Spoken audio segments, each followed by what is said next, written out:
My name is Matthew Lamb. I play Elliot on High Potential, and this is Young Entertainment. Here at Young Entertainment, we like to talk to young actors. And also, we kind of go that masterclass angle too, talking about sort of the process, starting out in the industry, kind of what you're learning, maybe some advice you can have for other aspiring artists and actors out there. So I just wanted to, I guess, dive in and start talking about your sort of early days. Um, what's one thing that young people should know about maybe getting started in the industry? I would say once you get your agent and he starts sending you in auditions, he or her, I would say I feel like it definitely took me a long time to book my first job, but I would say you definitely have to be patient and you definitely have to work really hard at it, but never give up, and it always hard work pays off. I think that's great advice, just to persevere and have some patience Yeah. in the process. What was the audition process like for that, and how did you get ready for the audition? Yeah, well, let's see. I was during the audition, once we got the audition, I was in a tiny New York hotel room at the time. So we had to film it in a tiny New York hotel room. And they actually added on to the script. So we did more of the script like late at night after we thought we had finished filming. But then I got the call back. So obviously, I'm super excited. And I think it was just one round of callbacks, but then I booked it. And I was like, I think I went back to the New York at the time. I learned I had booked it, and I was like crying tears of joy. I was so excited. Was there something that you prepared for with this character of Elliot? Tell me a little bit about this character, this role, and how you sort of got into character. Yeah. Well, I have great coaches, me personally. And they're the best, and they help me a ton with all of the auditions I do and all the prep work I do for Elliot. But I'm sure as we progress in this interview, you'll learn more about Elliot.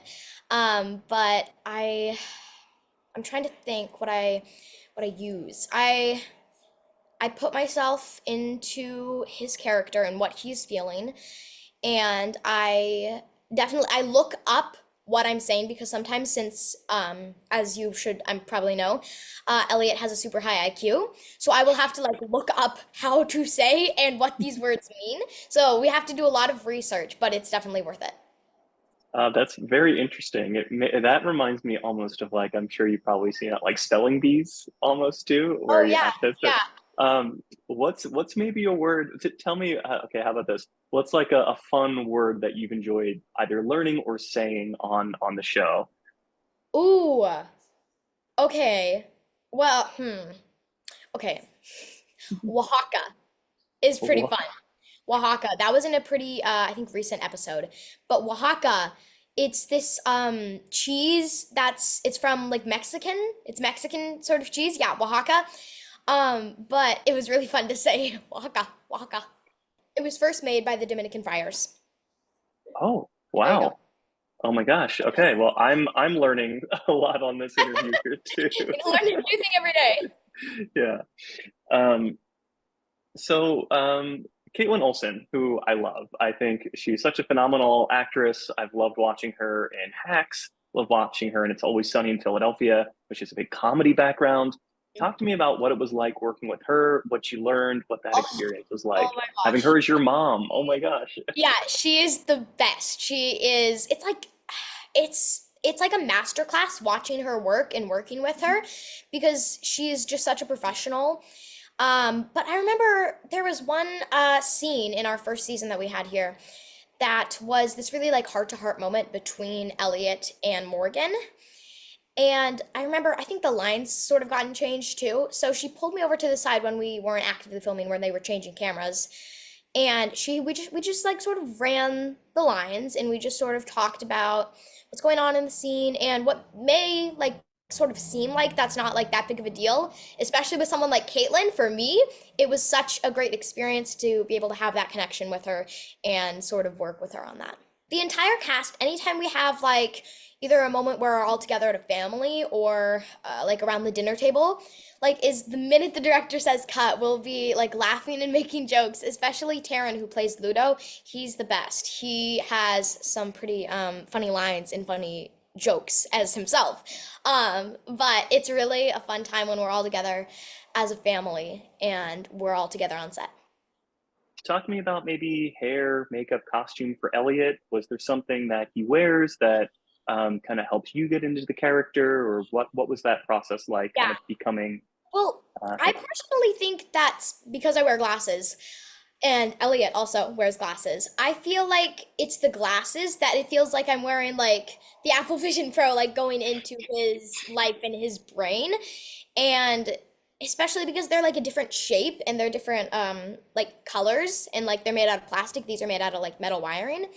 I feel like his glasses are more Elliot, obviously, and my glasses are more like me. So I think that helps me get into character the most. But I do really love his wardrobe and all of his like accessories. Lovely.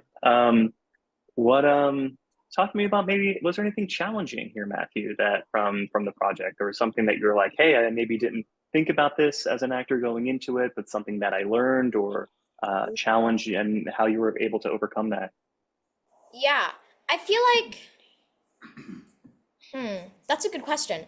Okay, I think having sort of a big sister, I wasn't expecting for it to, I guess, sort of feel like she is really my big sister that's like more moody because I personally I have two older sisters that I have great connections with as siblings. But I feel like it's more challenging because I don't really have that experience where it's like a classic sort of older sister, younger brother, rich relation, bicker, um, relationship. And I think that was maybe a challenging moment, but it's definitely fun to play with Amira, who plays Ava, and really get to know and learn about this whole experience.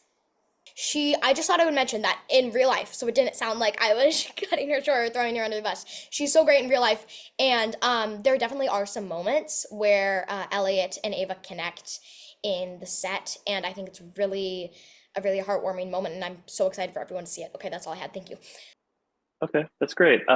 One clip that I saw from the show was Caitlin sort of like dancing. She's like dancing, and I think she's cleaning too. Yes. I just have to ask, was there any dancing behind the scenes, or and maybe like a song that you used to get into character Oh, that sort I of mean, like, oh, this is Elliot, you know? yeah, always. I feel like we always listen to music in the hair and makeup trailer, and we had been listening to a lot of Chappell Rowan, which is honestly, I feel like Elliot would like that type of music. It's sort of quirky and fun, like Elliot is, but it has these like elements that feel like I could just relate that Elliot would like. But I think I would say maybe like Hot to Go or Feminine On and On. But yeah, I feel like but there was definitely a lot of dancing on set. There's a lot of fun times on set. Talk to me maybe about the first day on set. I know you talked about how excited you were booking it. Walk me through the process of sort of where you were when you first start shooting, and how did you maybe need to prepare for that? Yeah, well, we actually filmed the pilot for it, what was that, a year before, I think? Almost a year. But I mean, I was on like Cloud 99 once we started filming the pilot. But then it took, like, once we started filming the pilot, the writer strike or the SAG strike hadn't been going on. So that's why there was such a big break in between the pilot and actually full on filming. But it did actually got picked up, I would say pretty early, I think.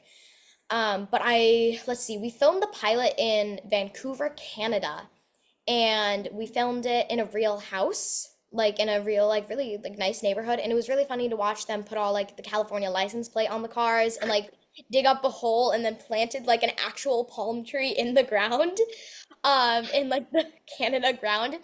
That was the first time I ever went out of the country, which was really exciting.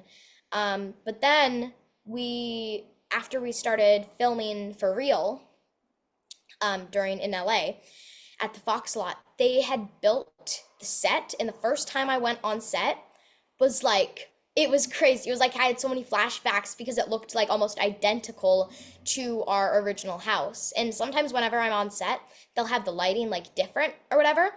And they'll have it like for, let's say, nighttime or morning. And if it was like a nighttime scene and then it was like I walk outside, I in my brain it's nighttime, but when I walk outside, it's completely different time and it's like super bright, which is a really funny thing that always happens to me on set. Your character Elliot does have a bit of a legacy to it, I would say, in terms of when I think of other TV show characters, like say Doogie Howser, right, or maybe like young Sheldon, these sort of like young sort of prodigy genius types. Yeah, Um, did you research sort of maybe either past TV show characters or other sort of like boy geniuses, I guess I should say, or child prodigies to help kind of get you into that headspace? yeah, I mean, yes, I am a big fan of the show Young Sheldon. But I think he's not really the same as all the other kids because he's definitely very different. So I don't think he's really like any of the other ones. But he's more of like grounded and really just heartwarming and loving instead of Young Sheldon, where no offense to Ian Armitage, he's great. But his character is sort of more like I'm super smart and I'm the best and I know everything. But sort of Elliot is more compassionate and is just more sort of grounded and real to life. Was there a tip that you use as an actor to help you remember lines or to remember for any sort of pronunciation? Yeah, I mean, normally actually I'll spell it out. I'll write it like where the actual line is, like phonetically, like WAA, Oaxaca, like stuff like that. So I remember actually how to say it. But for memorizing lines, I use a sort of a tactic, I guess, called taking it off the page, which is where like you read it through, you like learn it, you get it in your brain, but then you'll read the line in your head, and you'll like look at the line, and then you'll look up without looking at the paper and say the line out loud. And if it's like a really long line, you can do it in chunks, but that's something I use for almost every single one of my scripts that I have to learn and memorize. I know sometimes, there's some downtime on set too. What's some ways that maybe you've just found yourself to stay busy, stay active? What do you do when you're not filming but you're still on set? I actually, okay, this is gonna be fun. First of all, our set teacher is one of the best I've had. She is so great and such good at what she does. But she has like all the games that we can play, and I don't know, but I personally I do magic, so I will do like card tricks on set to people, and maybe if we have time at the end, I'll show you a card trick. But we have a fun time any time on set. I feel like it goes by so quickly. Matthew, that is amazing. I love that. What's one thing that you hope people take away from when they watch the show and they see your Okay. performance? Yeah. All of, because I think some crime shows are just sort of really murder, and murder of the week. Everything is going bad, and this is how it goes every time. But with High Potential, it's like it has these witty moments, and especially with Morgan, Caitlin Olsen, I feel like she just brings another quirky, fun factor to it, especially with all the heartwarming family moments that I think we're getting more of soon in later episodes, which I'm super excited about. But it's a really sweet moment for everyone to watch and see, and I think that's what makes it personally different from all the other crime shows. But back on track, what you were saying, I think sort of people can take away how relatable the characters are. And I feel like everyone, whether you're a working professional or a child or a teenager or a mom, a parent, I think everyone can relate to one of these characters. And I think that's what makes it really, really fun and great about High Potential. Awesome. That's a lovely pitch, and I cannot wait to see the show. If we have time, if you have time for like a quick just magic trick, I think we would love to see it. Deck of cards, okay? This is a normal deck of cards. I'm going to set this down like this. I'm just going to hold it like this. I'm not touching it. It is fully boxed up. Can you, my friend Michael, think of any card? Say it out loud. Okay, I'm thinking of the Seven of Diamonds. It's a good card. It's a good card. All right. Let's see. 7 of diamonds. Say it into the deck. 7 of diamonds. Wow, that was great. Okay. Okay, I can work with this. Here's what we'll do. I'm gonna take this deck of cards out. And you'll notice, if we were to look at these cards, all of these cards are face up here, as you can see, except, well, for one here. You see that? Mm-hmm. Uh-huh. I do. And if my mom was to pick this card out, there's no way that this one card that's flipped over in the entire deck would be The 7 of diamonds. Amazing. no way. Yay. Awesome. Thank you, Matthew. This was Matthew Lamb on Young Entertainment. Thanks so much for watching. Don't forget to subscribe.